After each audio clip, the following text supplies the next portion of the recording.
Hey friends, Karen Pennington here. And have any of you ever seen like a musical and kind of thought about it, how silly it is that like people are walking around talking, then all of a sudden like they burst out in singing, like like Oklahoma. Curly comes out, then all of a sudden, oh, what a beautiful morning, and you're like, who does that? Who actually is just walking or thinking or talking and in the middle of a sentence goes, oh, what a beautiful morning. Who does that? Well, I have to admit, I do that. I'm that person who's just standing around and all of a sudden wants to sing. I have to confess, sometimes I'm in prayer meeting and people are crying out to God and I just want to sing a song. I just want to start singing a praise song. But it's not just that. Particularly my granddaughter, who light of my life, anybody who's ever heard me say anything for any period of time in the last 2 years knows that I just love that baby so much. I love my daughter so much. I just get a little bit more time to enjoy my granddaughter because I don't have to spend time, you know, in diapers and everything all the time. So, I adored my daughter. I actually sang with my daughter too. We would sing to each other. And somehow I lost that. She kept it. And then I got really busy and I started like not singing as much. I thought it was silly, and I don't care if it's silly, but my granddaughter's brought the singing back out of me. Sometimes just singing her. So, I mean, just thinking about her. I'll be sitting in bed thinking about her, like, I'm gonna see my baby tomorrow. I'm just making these songs. And she barely talks. She's not even 2 yet. And we'll be going next door. She always likes visiting my neighbor. When she comes to visit Gam Gam, she visits the neighbor and she'll go, going to see Rita, going to see Eddie, going to see Rita. And she just sings. And so there is like a thing. Some people do actually, some hear it, some just sing it.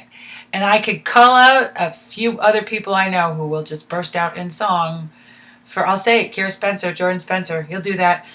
But isn't it just funny? God really does put a song in our heart.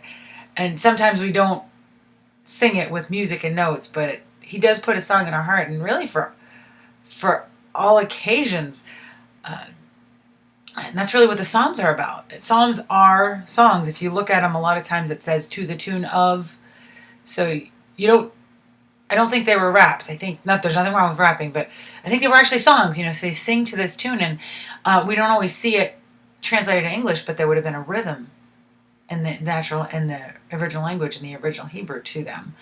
A rhythm. And then sometimes there's these like, I don't know if you've noticed at the beginning of the Psalms, there's like these directions. Sometimes it'll say this kind of song, and it's to the tune of this, and this is when it was written. And as with anything else, there's, in the Bible, in life, there's always a backstory. There's a backstory. So there's this word I saw at the top of one of the Psalms that made me a little curious the other day. So I looked into it a little bit. It's called miktam. I think I said that right. I don't know if there's any way to say it right, but miktam. There are 6 psalms that start with a miktam, and then it gives directions. It usually says to the chief musician or to the director of music, but Psalm 16 just starts a miktam of David. So I'm like, what on earth is a miktam? Why didn't they translate it? What does it mean? So I looked it up, and the official answer is we don't know. It's one of those beautiful, mysterious Hebrew words that we're not quite sure. Now there are a few theories, because I want to know, why'd you sing this song? You know why I'm singing a song about my granddaughter, because my granddaughter's coming. You know why we sing songs of praise, or at least I hope, because we want to praise, or because somebody else is playing it, so we're singing along because we heard it a lot, but hopefully because we want to praise. But there are 2 theories that I had seen. They sound good to me. I don't know if they're right or not right. Some people equate miktam with a Babylonian term, nakamu, which I'm sure I said wrong. It means a lid or a metal cover. So in singing, like basically these particular songs are to ask for a cover, or recognizing God as their cover. That would be my thought. That works for me. I don't know if it's right or not, but it's a theory. And what it came to mean in Hebrew history was an epigram, which is, that brief introduction. This is an introduction to who God is. I really like the idea that it's a cover, based on these 6 psalms, uh, because basically what it's doing is it's calling God their cover. All of these psalms are calling God their cover. I want to briefly go through a couple of them because there's a reason for singing. You know, sometimes we talk about singing and worship because um, we that's what we do, because the music's good, because we like the beat. You know, people feel like, oh, I can't sing. That's a bad guitar player. No, that's not what singing's about. It makes it easier sometimes when we have a good melody and a good worship leader, but we can do it anywhere for any reason, and we don't even have to be in tune. You know, but in this case, this kind of worship, this kind of singing was powerful. There's powerful in our word. There's power in our words. I hope you know that. There's power in our words to call forth truth. There can be power to cover up truth when we're speaking just horrible insults against each other, when we're rehearsing pain that God's already covered. That's bringing forth emotions that are already under the blood. And we actually have the power to hurt. We have the power to cover up truth. We don't have the power to create or destroy it. That's God's job. But in these psalms, basically these miktams, every single one is sort of calling forth truth of who God is, of the power of God's might. And so in a lot of areas of battle and struggle, the answer was, I'm going to call forth the true Redeemer. I'm going to call forth who God is. And that's where the power is. We have Psalm 16. It doesn't say anything here other than it's a miktam of David. I do want to point out here, I don't know the answer to this, but there are theories that David actually wrote every psalm that said Psalm of David. That's possible. There are theories that when you say of David or of this person, what it was really written sort of there were ghostwriters. You know, when people write books, they write with somebody who sort of listens to who they are and hears their voice and puts it out in words that they think represent them. So it may not have been David himself who wrote it. Definitely some of these psalms were not written exactly in the time, because I'm sure that if he's in the middle of battle, he's not saying, oh, let me stop and write a poem. You know, that's not, it's more, this is what his heart was believing. This is an accurate representation of what was in David's heart. Maybe even things he said while he was in the battle. But it probably wasn't, sat down and penned a phrase in the middle of trying not to get killed, you know. So we have this Psalm 16. It doesn't really give a background of where it is. But what it does is it sort of establishes, God, you're the source of all good things. And then Psalm 16:1, apart from you, I have no good things. So that's not really even my paraphrase. God is the source of all good things. It talks of him being the provider, the refuge, the protector, the counselor, and the companion. That's something that's really hard to remember. Now, it talks about this. He talks about people who go after the wrong things. He talks about he's going through some hard times during this. You see this. You have assigned me my portion and my cup. You've made my lot secure. He's saying this because there are people that are. Why would you say you've made my lot secure if it's not? Doesn't seem like it's in danger. You know, why would you have to say I can trust you in hard times if you haven't, or are not going to, or are not in the middle of hard times? This is somebody who knows hard times, but he's saying, listen. When other voices of the world are telling me you're in danger, you're at risk, you're going to fall, people after your life, my strength, it's not just that I want to say this, I have to say this. My strength is you. I'm going to keep lifting this up. And there's power in saying that in the good times. And sometimes even more power in saying it when you don't feel like it in the bad times.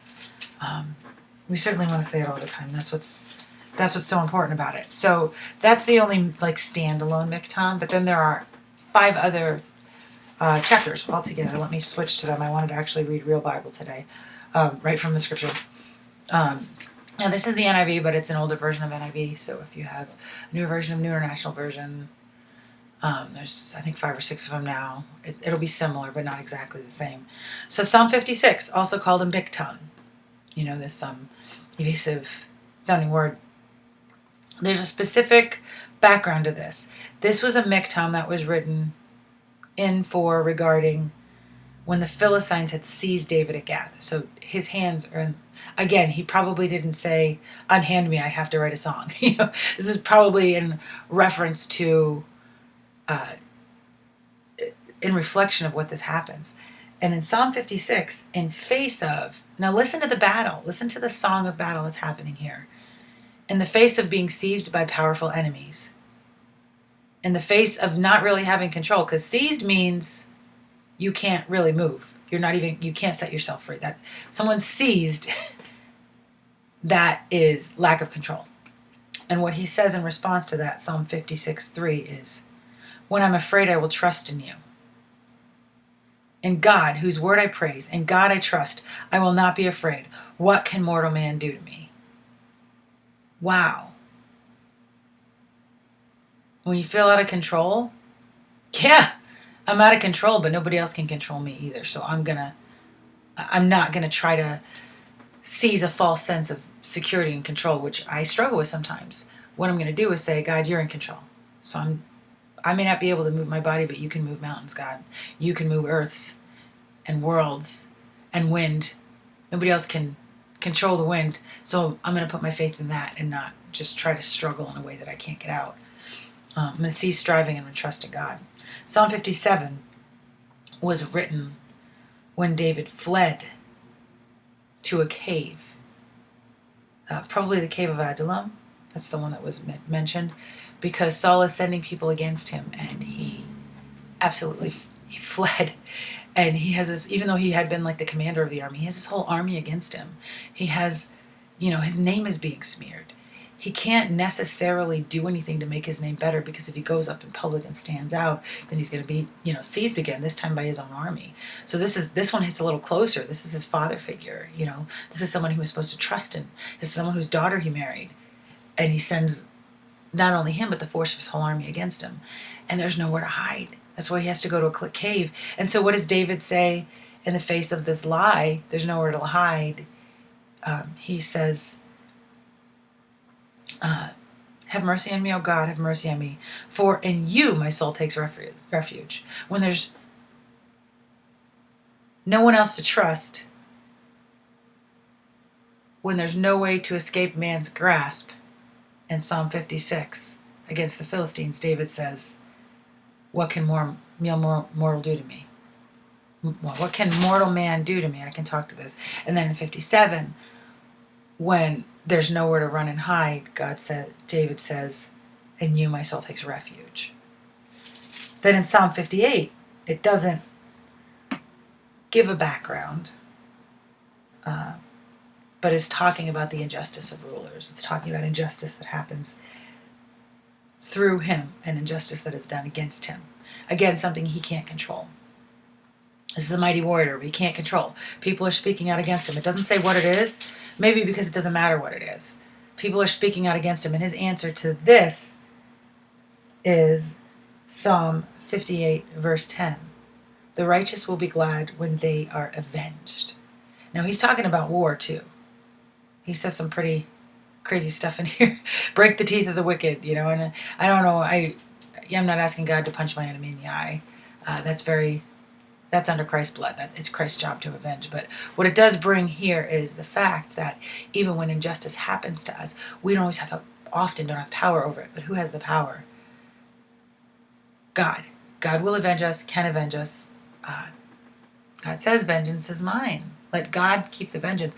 I'll tell you what, this is a real foundation for forgiveness for us, because forgiveness does not mean you were right.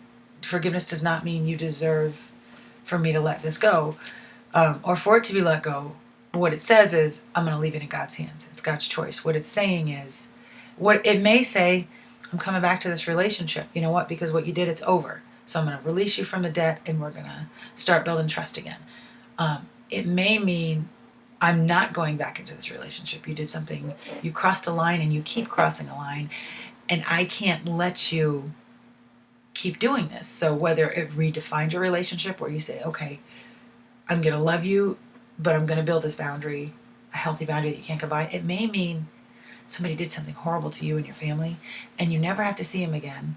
You never need to see him again, but you're not going to keep an unhealthy relationship with them by rehearsing everything they did wrong with you. And this is when it says, the righteous will be glad when they are avenged. There's a hope here that says, I don't have to try to pay him back. I don't even have to try to defend myself. I don't. It's not worth it. Again, I don't have this control, but God does. Psalm 59. Here's an interesting one. It's when David's in his house. This is how I know. He probably wasn't saying, I have to flee for my life, let me stop and write a song. This is talking about, the attitude of the heart as in regards to David fleeing from his house because Saul sent people to seize David. And he knew Saul was after him, so he was able to escape with the help of his wife, Saul's daughter. And in response, verse 1, he's right in the hands of his enemies. He's right in the hands of his enemies. They're about to grasp him. They're at his house. And he says, deliver me from my enemies, O God. Protect me from those who rise up against me. So again, he knows I have no power to get out of Saul's grasp. So I have to trust God because God has the power. God has the power. And finally, Psalm 60. And this is talking about him fighting against Aram. Now, Aram was a very mighty warrior, a mighty nation that just kept coming up against Israel. When the kingdom divided, right now the kingdom's together. Northern, southern kingdoms are all Israel. But when it divided, and Israel pretty much rebelled against Judah for good reason. But then they rebelled against God, which is always bad. Aram just kept coming back in. Then Aram became part of a bigger nation, Assyria, which eventually destroyed Israel. Not because Aram was good, but because they kept forsaking God, so they were forsaking their protection and their cover. Well, at this point, David's going back against cover, and he's saying, and this enemy keeps coming back against him, even in David's time. They keep coming. And David was able to subdue him eventually, but he's calling out for help to God again because he's like, we can't fight this enemy. We can't beat this enemy. Yesterday I was talking about going against Aram again later on, a very evil king that God gave victory just because God is good, so that they would know God is God. Gave victory over 100,000 troops, probably hundreds of thousands of troops, with 7,000 troops. In this case, it specifically says here, one of David's big generals, Joab, struck down 12,000 Edomites. Joab struck down 12,000 Edomites. So here's this unbeatable enemy, keeps coming, ended up being, part of the Assyrian Empire. And David says in verse 12, with God we will gain the victory and we will trample down our enemies. Not just we're going to win, but the enemy will be destroyed. And as Christians nowadays, we know our battle's not against flesh and blood. We're not talking about trampling down a person. But that enemy of our souls, he not only will lose, he is already lost. So even in these times, David was saying these prayers, and he was a great physical warrior. He was a great soldier. And he did do more than any other king, not only to lift up the name of God. There were a couple kings that did that. But militarily, between him and Joshua, who was after Moses, they're the ones that secured this great land, really an empire. David, even that land that the Israelites lived in as slaves, he ended up grabbing that land, Goshen, and it took it from the Egyptians. It became part of Israel. And he did all of this, and I think in these miktams, whatever they're called, whatever they mean, whether they're coverings or an out of a word or a nonsense word or whatever, what it did was gave you a real secret victory into the heart of David. And it's not really that much a secret. It's that when we're against enemies that are stronger than us, which is all the time, then the key is to trust God. When we feel worthless, the key is to say, my worth is in God. When we feel defeated, the key is to say, God is my victory. When we feel enslaved, the key is to say, God is my deliverance. When we feel like we have nothing, the key, like verse 16, is to say, God is my everything. And I want to end with, verse 16, where this starts is Psalm 16:1, where it says, I said to the Lord, you're my Lord. Apart from you, I have no good thing. And then that last miktam ends, verse 60:12. 12, with God we will gain the victory, and he will trample down our enemies. God is the source of everything from the beginning, and God is the cause of all victory, even up through the ultimate victory. That's something worth singing about, don't you think? Oh Lord, I just want to sing right now. Great are you, Lord. It's your breath in our lungs, so we pour out our praise, pour out our praise. It's your breath in our lungs, so we pour out our praise to you only. Oh Lord, I don't do that very often, just singing solo, but you give us so many reasons to sing, God. You're our goodness, you're our victory, you're our strength, you're our refuge, you're our provider, you're our counselor, you're our friend, and you never, never leave us, Lord. And we just want to lift you up today, God. And even as we lift you up and even as we praise you, we ask you to give us that song. Give us the courage to sing it, because there's so much strength in words. There's so much strength in the song you put in our heart, Lord. And to those who would cry defeat today, those forces, we say God is our victory and strength. And Lord, I just claim your victory on behalf of those watching this. To those who don't know you, we just say, God is the victory. Take it, take it, take it. To those who do, Lord, I just speak words of healing and victory and truth over them, that they may see you and feel your victory and sense your presence and discover your word and speak it and sing it, God, today, in a way that just evokes and stirs your spirit in ways that they've never seen before, Lord. Thank you, thank you, thank you, and praise your name. Amen. Be blessed, my friends. Go claim God's victory today.